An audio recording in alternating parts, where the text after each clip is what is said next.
As Russia intensifies its attack on Ukraine, an 11 Alive viewer wants to know more about NATO's role in the conflict. She reached out to our Y Guy wanting to see if the troops from the North Atlantic Treaty Alliance could have prevented the invasion.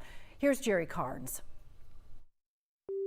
The images come from thousands of miles away, but they are so heartbreaking that Americans wonder if the military might of NATO could have done more to stop the Russian invasion of Ukraine. The North Atlantic Treaty Organization involves 30 countries that have vowed to protect one another. It basically says that an attack against any one country is an attack against all countries that are within NATO. While Ukraine is not a part of NATO, concern over the Russian invasion goes well beyond that country's borders.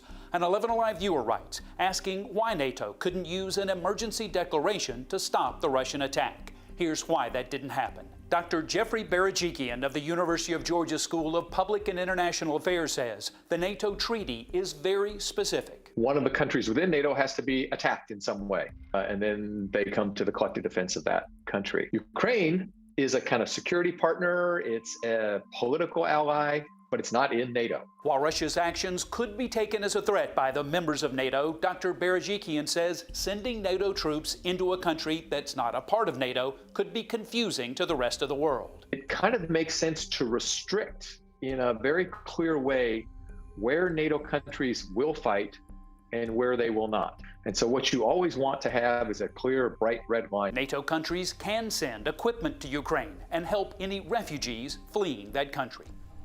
We have more on 11alive.com.